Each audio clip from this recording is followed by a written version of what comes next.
different godfathers, separated by 4,000 miles of ocean. John Gotti was the Teflon Don, a New York mobster who adored public attention and defied lawmen to get him. Toto Riina was a peasant from rural Sicily, a boss who operated in the shadows. In the late 80s and early 90s, it required two very different approaches to bring them to justice. In the United States, crime fighters were tireless in their pursuit of Gotti. If you don't disregard my phone calls, I'll blow you and the house up.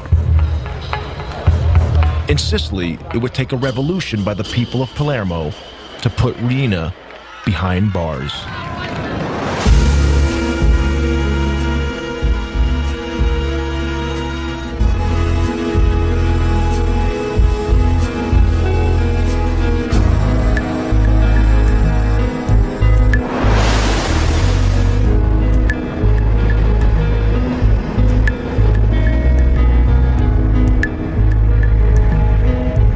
John Gotti was a violent and reckless hoodlum from his earliest days.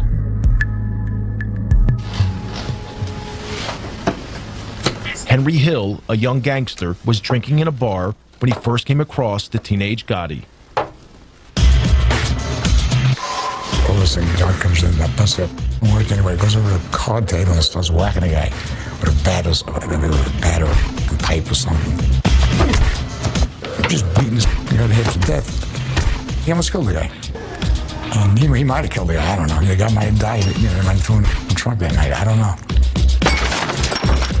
Gotti had broken an unwritten rule of the mob. Violence should only be used when there are no witnesses. He walks over, apologizes to me. Completely all over the place. That was the first time I had ever seen him. He had a long black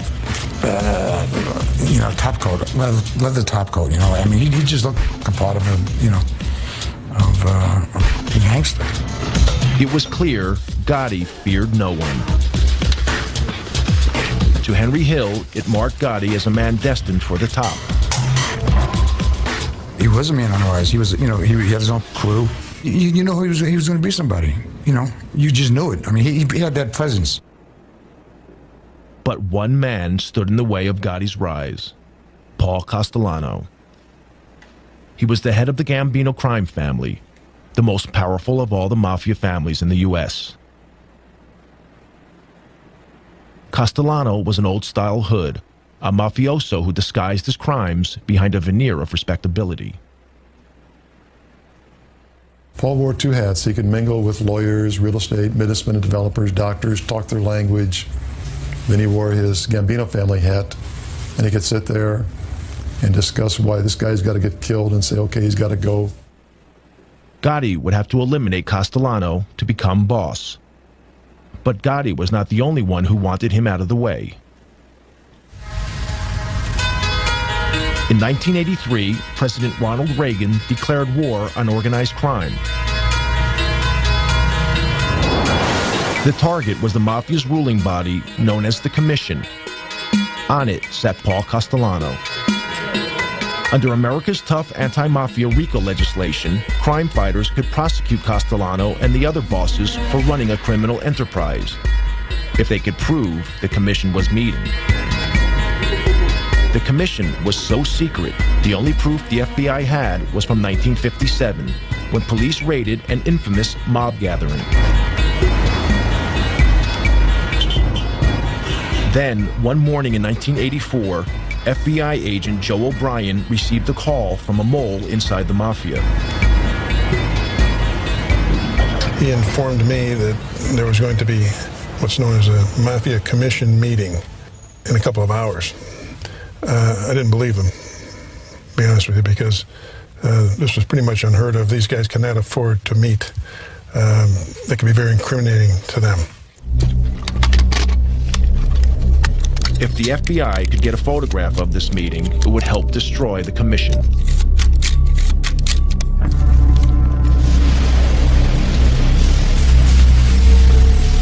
O'Brien and fellow agent Andy Currens staked out this building, a small house on Cameron Avenue, Staten Island, that belonged to a relative of a senior mafia don. The agents hid in the back of an unmarked van, a few hundred yards down the road. The van was right back here, right about where the white car is, right in front of the 54 there. That's about where we were parked. And we had a nice straight shot. There were no cars at that time. We had a straight shot down the street to 34 Cameron. So we sat there for 3 hours till about 4:30, and then they started coming out crime family by crime family. The top men in the Gambino, the Lucchese, the Colombo, and the Genovese families all emerged. Then finally our long-awaited guest of honor, if you will, Paul Castellano, came out.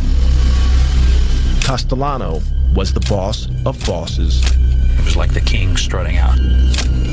You could almost envision a carpeted area. It was a real show of how the mob operates and mob protocol. It was very exciting. I don't know how Andy managed to keep the camera as still as he did. He used this shoulder right here as a tripod, and I just didn't breathe for the longest period of time. Castellano wasn't in any big rush. Took a couple of puffs on the cigar and got in the car and drove off. The photographs were dynamite. The FBI knew that such striking visual evidence was just the thing to put in front of a jury.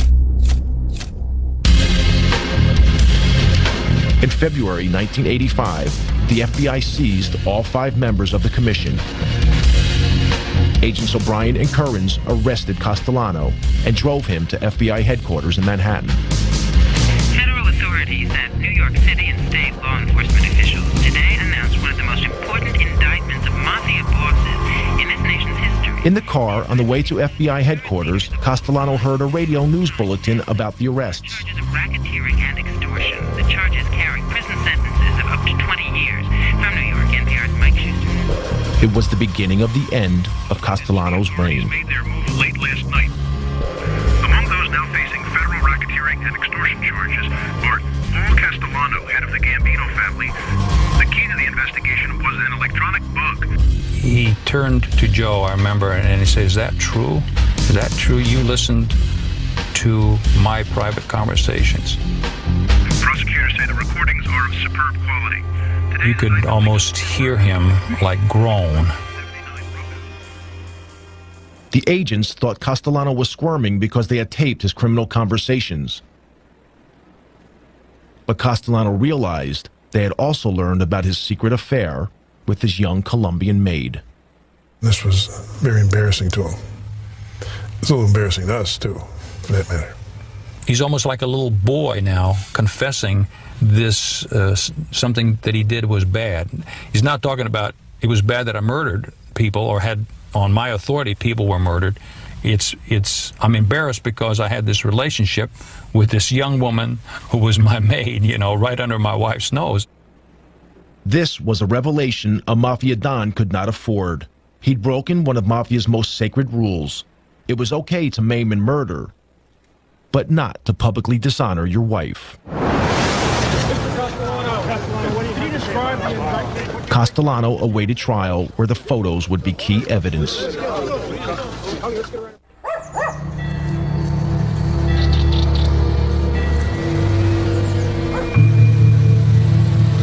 If the New York mob wanted to know what a mafia war was like, they needed look no further than Sicily.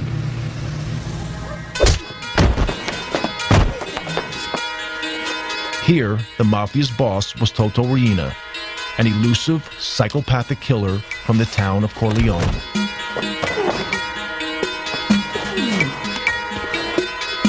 Corleone was a mafia stronghold set high in the mountains of central Sicily. It was the place that gave its name to Marlon Brando's character in the film The Godfather. Riina's cruelty earned him the name The Beast. Corleone had an unenviable reputation as a place where only the toughest mafiosi were born and bred. As one local anti-mafia fighter remembers,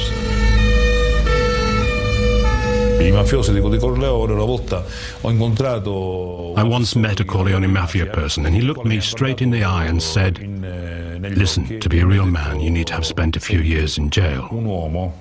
This is the philosophy of the Corleone Mafia. For them, going to jail is like a baptism. A mafia member who hasn't been to jail isn't a real mafioso.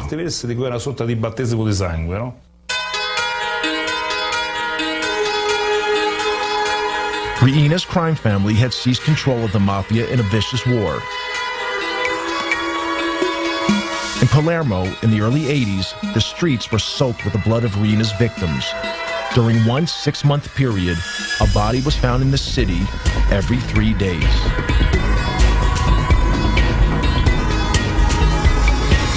Palermo's mayor was Leo Luca Orlando, elected to office promising to end such crimes. Even 20 years later, his courageous stand means he must have an armed guard 24 hours a day. Palermo was a city just living in silence and in dark. The way the citizens to avoid to be involved in these killings was to deny that the mafia does exist. Just to say, we don't see, we don't speak, we don't hear, it's not our problem, they kill each other, there's no risk for us. If we don't speak about the mafia, we will never be killed. The man leading the hunt for Riina was an investigating magistrate named Judge Giovanni Falcone. He had grown up in a rough area of Palermo, where some of his schoolboy friends later became mafiosi. Unlike them, he had chosen to fight for the law rather than against it.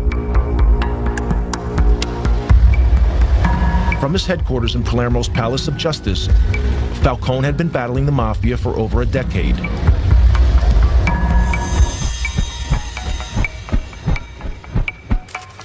In 1987, he enjoyed his greatest victory.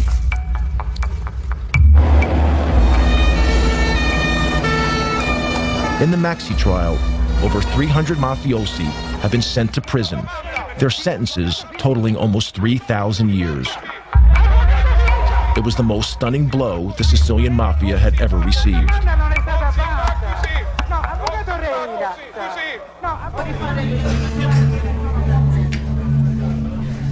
But mafia boss Toto Riina had escaped the roundup.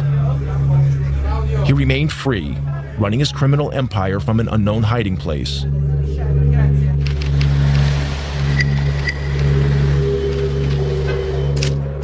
Falcone faced another danger, this one closer to home. He had few friends at the Palace of Justice. The people of Palermo stood on the sidelines, waiting to see who would come out on top, Falcone or the Mafia. Falcone rented a vacation apartment on the beach, half an hour's drive from Palermo. When he went there, it seemed that most of Palermo knew about it. When Falcone was on the move, it was like a wedding party.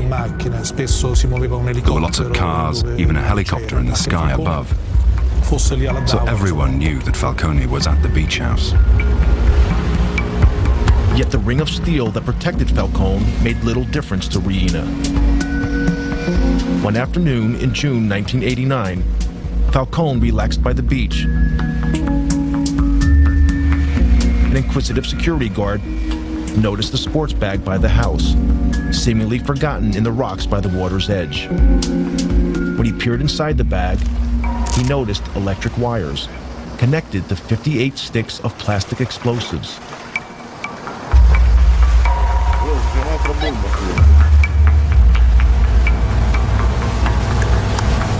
The bag was wired to explode if it was picked up. The bomb did not go off. Falcone had cheated death.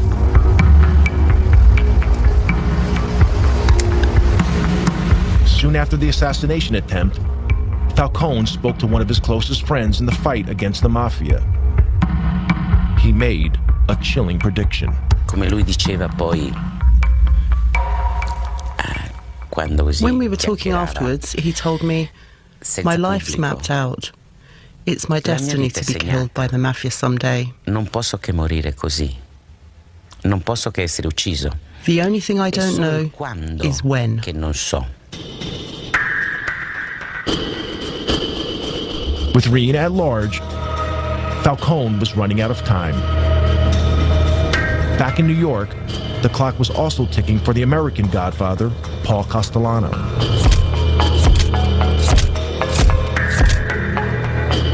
Castellano waited for his trial on racketeering charges. He rarely ventured from his home, this luxurious mansion in the most exclusive area of Staten Island. Enemies and friends alike called it the White House, and Castellano lived like a president. That meant he lost touch with feelings on the street, discontent that would be exploited by his rival, John Gotti. There's a lot of discontent with Castellano where they thought he was too involved in his legal trials. He wasn't running the family. It had become a family of the haves and have-nots. Castellano was making all the money. Guys like Gotti were out there starving. So there's a lot of dissension in the family. We knew there was meetings going on and there was a lot of discontent. In fact, Gotti posed as a have-not to win support for his bid to become boss. In reality, Gotti was making a fortune dealing heroin, making him a hero to his supporters.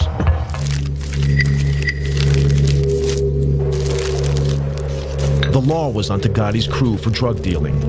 That brought more heat on Castellano. So he planned to break up Gotti's crew. Gotti knew he had to act.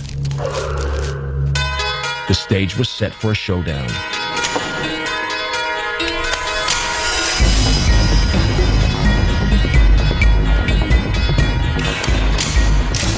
On December 16, 1985, Castellano headed into Manhattan for a meeting with Gotti.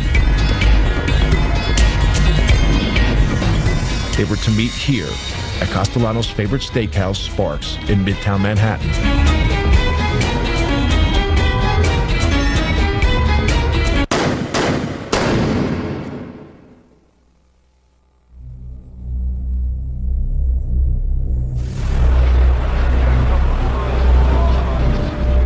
Outside the restaurant, Castellano and his driver were shot dead.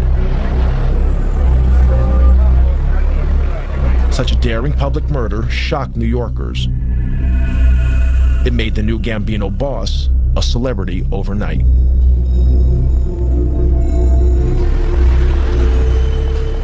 At the time, Gotti was facing a trial on a charge of racketeering.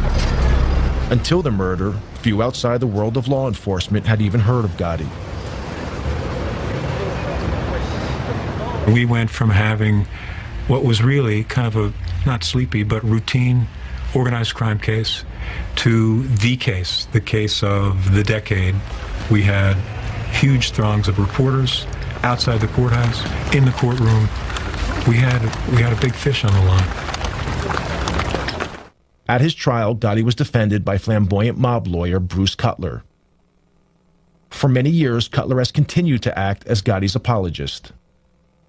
He had a remarkable insight into others, like a sense, almost a sixth sense, if you will, to size people up. Gotti could certainly size up a jury. In March 1987, the trial reached its conclusion. Gotti was acquitted of racketeering. But unknown to law officers, a juror had been bribed by one of Gotti's men. Gotti was tried in two other cases, both for assault, both defended by Bruce Cutler. How say you with respect to defendant John Gotti, guilty or not guilty? We find him not guilty. Each time, the Gambino boss got off. Bribery and intimidation of witnesses saw to that. The nickname, the Teflon Don, was born. Gotti was different from almost any other godfather. He made little secret he was a mafia don. and enjoyed that everyone knew he'd risen from Brooklyn poverty to become the boss of bosses. He was born dirt poor, was on the street since he's 12, was on the cover of Time magazine in his 40s, and he took on the system. In the opinion of his former attorney, Gotti was a modern-day Robin Hood, standing up to those in power. Jewish people, Irish people, working people, union people, construction workers, policemen. My father was a detective. Some of our strongest supporters that used to cheer for us were local police, not because they're allowed to, but it was the alphabetized government thugs we fought.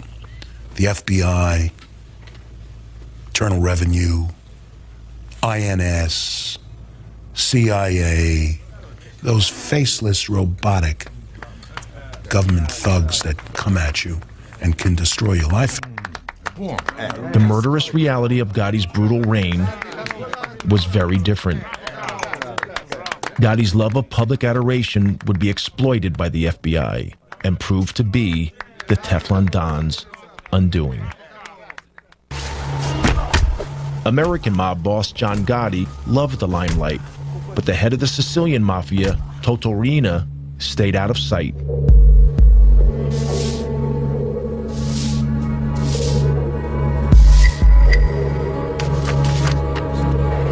Prosecutor Giovanni Falcone was determined to hunt him down. Falcone needed a way of connecting Mafia boss Riina to the crimes carried out in his name by his army of killers.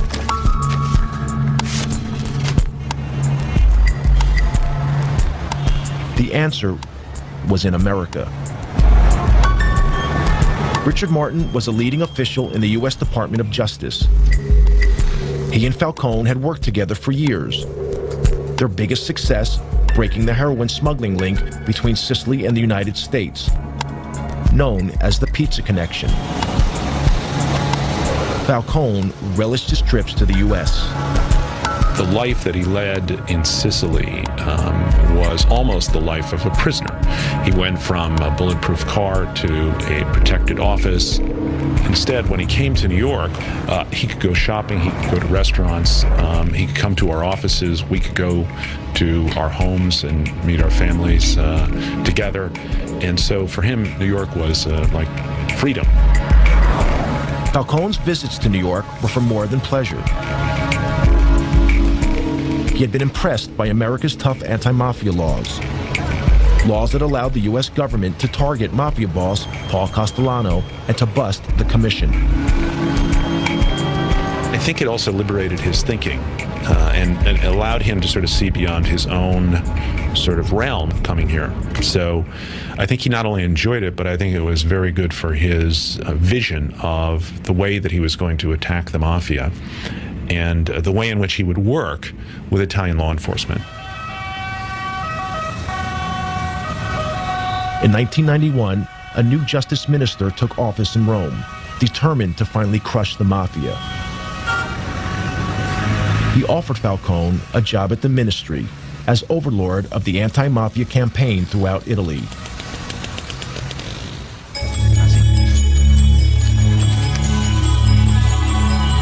Falcone jumped at the chance of leaving Palermo and putting into practice the lessons he had learned in the United States. His ideas were revolutionary. An Italian equivalent of the FBI was to be formed. Across Italy, the fight against organized crime would be centralized under Falcone's control.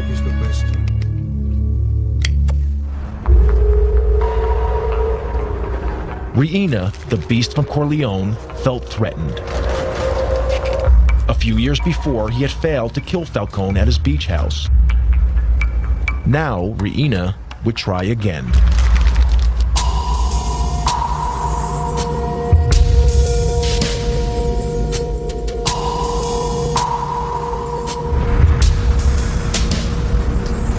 On May 23, 1992, Falcone and his wife Francesca returned to Palermo for the weekend.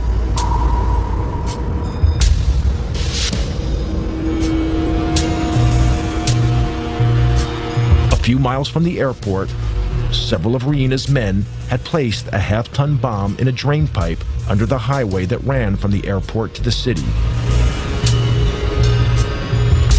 The men hid in a building above the road, armed with a remote-controlled detonator.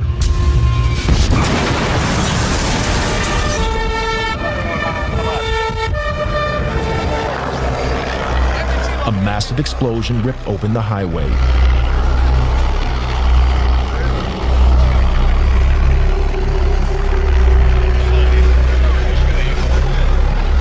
The explosion was so enormous, it registered on local earthquake monitors.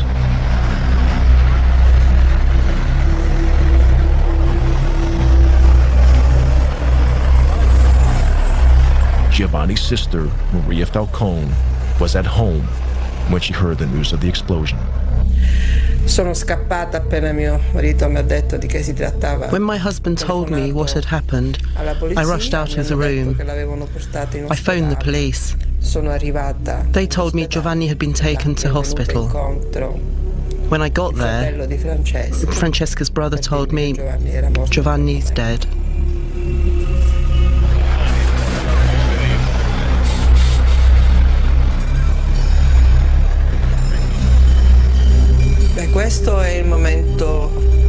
This was the saddest moment ever.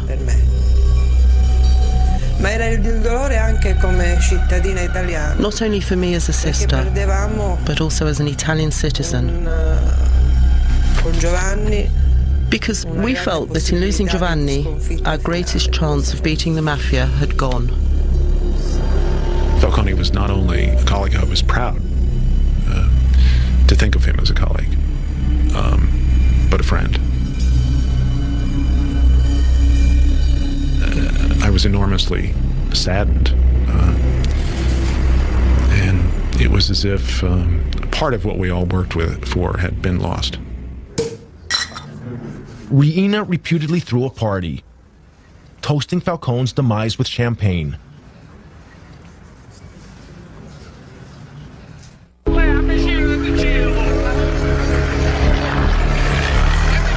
Along with Falcone, his wife Francesca, and 3 bodyguards were also killed.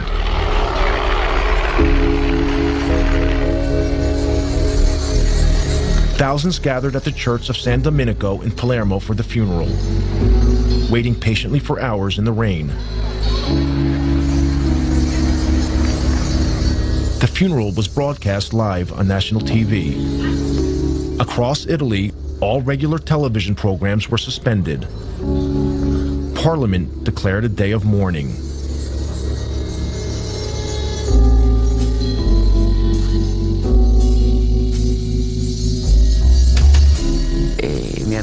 When they asked me what I did when I heard the news, I said I cried. Someone said, "But you're Judge Ferraro. What do you mean you cried?" I replied, "Yes, I cried, and I'm not in the slightest bit ashamed of it." Italy was shocked and angered. It didn't deter Toto Riina. Anyone who stood in his way would meet a similar fate.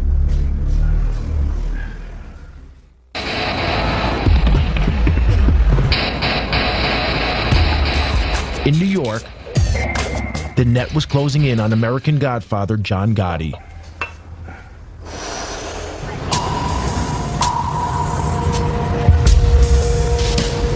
This clothing store in Manhattan's Little Italy was once the Ravenite Social Club, the nerve center of the Gambino crime family operation.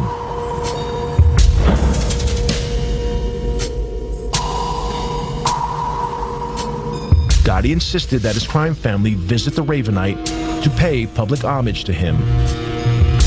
The FBI had placed their surveillance team on a block near the Ravenite. This is some of the actual footage shot by the FBI. Gotti reveled in his public persona as Mafia Godfather. He made no attempt to hide the fact that he was meeting with his criminal gang. The rest of the family was required to come down there as a command performance to meet with John, discuss business, kiss his rear end, give him money, what have you. So during the course of the week, you might have all 20 caps in the family down there on different nights, plus 80 to 90 to 100 soldiers, all standing out there in broad daylight. And for us, it was a gold mine, just seeing, identifying the entire Gambino family during the course of the week, all in one place. Pictures, though, were not enough. To get a conviction, the FBI also needed to hear Gotti talking about his crimes. They had bugged the Ravenite, but the mics had so far failed to pick up much. Then they had a break. An informant told them Gotti always held his most important meetings in an apartment upstairs, owned by the elderly widow of a Gambino member.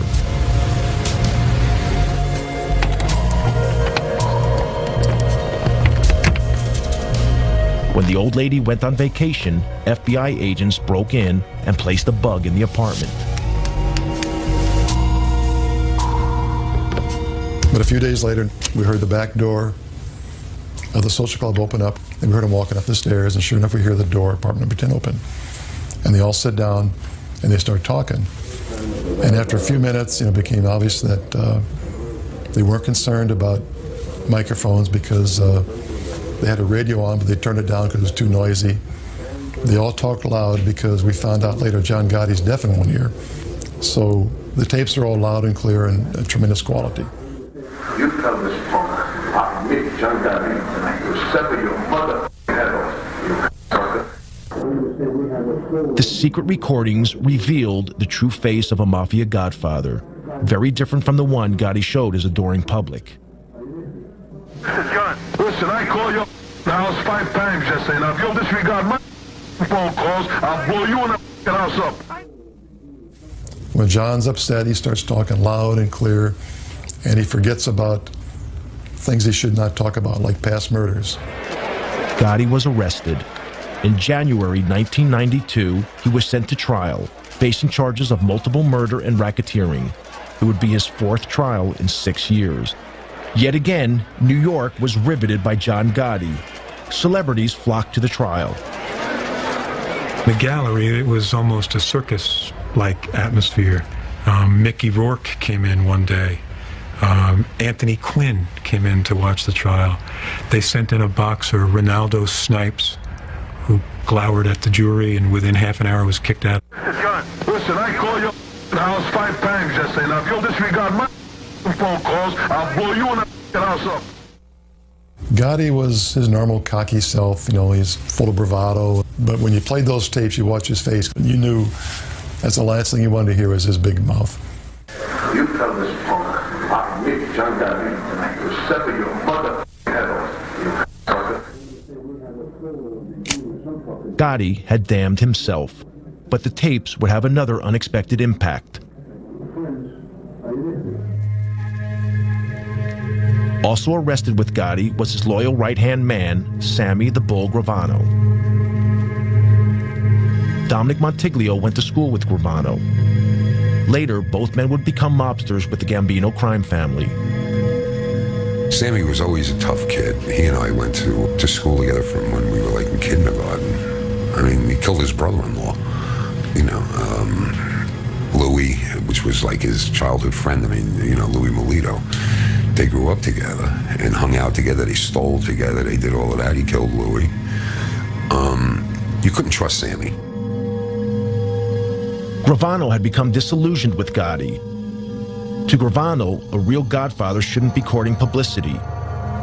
He should be operating in the shadows, like Paul Castellano had done. But Gotti had no respect for anyone, including his underboss, something that the FBI exploited. At a pretrial hearing, Agent Bruce Mao played Gotti and Gravano a tape. On it, Gotti was extremely critical of his underboss.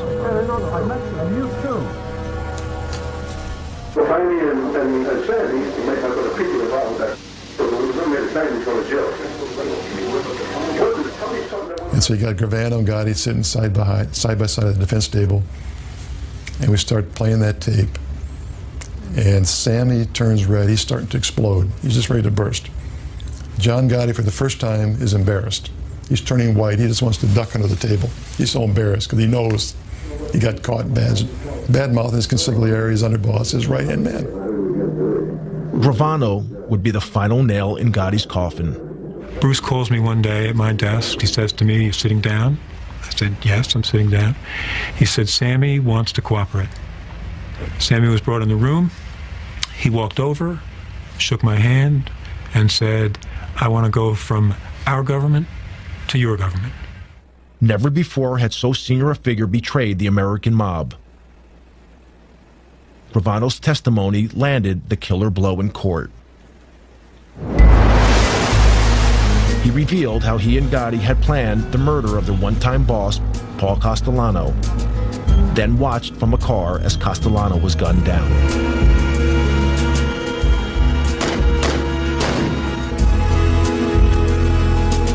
Gravano was a fantastic witness, and John Gotti acted like someone who knew he was going to be convicted, and he was really worried about it. He was ornery, snapping at me, snapping at his lawyers. It was, I enjoyed watching it.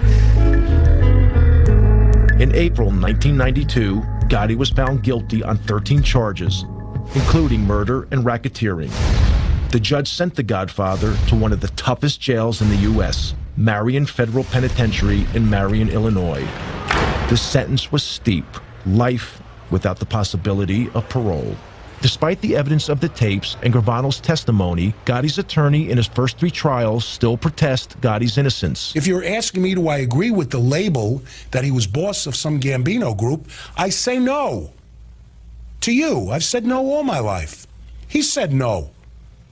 I don't say he was an altar boy or a saint. He was one tough cookie. But he said he was not part of any mob.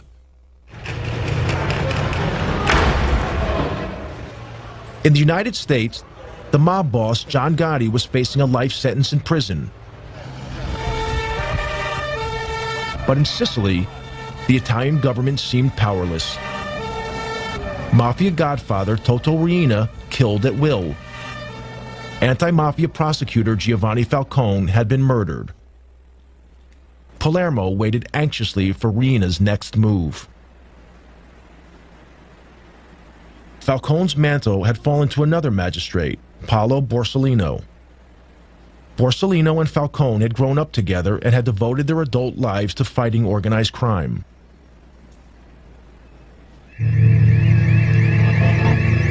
On Sunday afternoon, July 19th, 1992, 2 months after the murder of Falcone, Borsellino visited his elderly mother in this apartment block, as he did every weekend.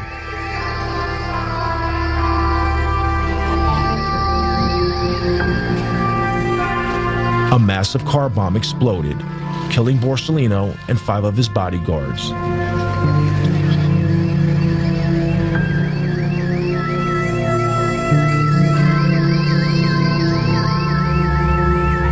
This outrage was the final straw.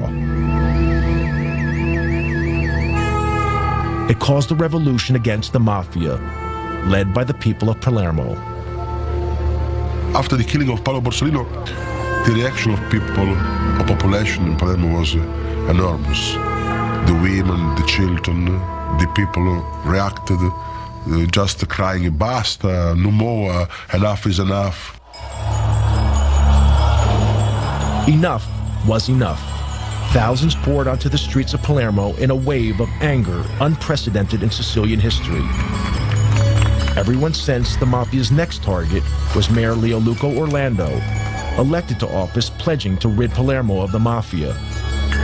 When he appeared in public, women and children threw a protective cordon around him, daring the mafia to kill them to get to the mayor. They sent a clear message. The message was that I was not alone. The message was that the mafia can kill a man. The mafia can kill 10 men, but the mafia cannot kill thousands and thousands of women and children. It was the beginning of the end. People power had beaten down the mafia. The government flooded Sicily with thousands of troops, determined to crack down hard on the mafia.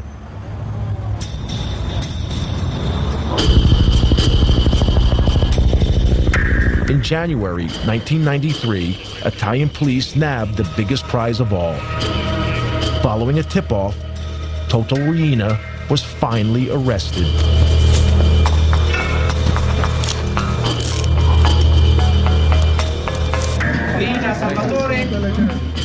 Salvatore Riina was captured in Palermo by the Carabinieri this morning.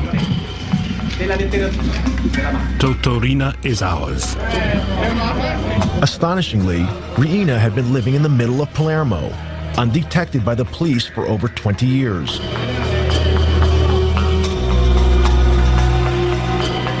When Riina was paraded in public, Italians were shocked.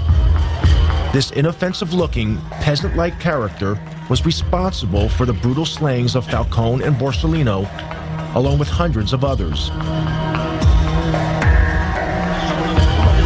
At his trial, Riina painted himself as a poor old man who knew nothing about the mafia.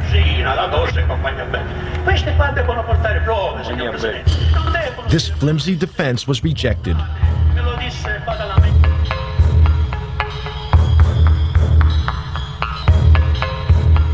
Riina was sentenced to life imprisonment to be served away from Sicily in a jail on the Italian mainland.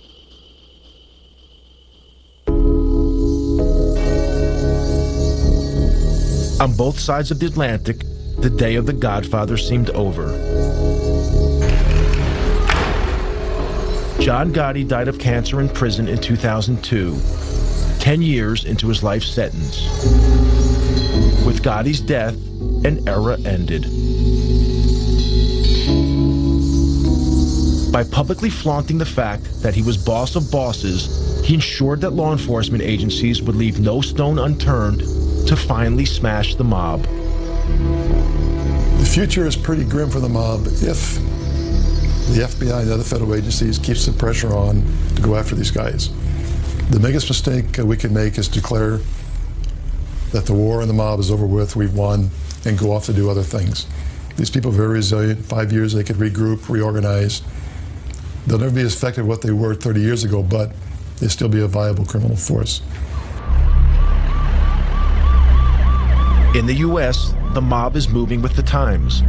They're involved in internet fraud, sex phone lines, and stock exchange scams. But they are no longer the power they once were. And the FBI is determined to not let Russian, Chinese, or other immigrant criminals dominate their neighborhoods in the way Italian gangsters once controlled theirs.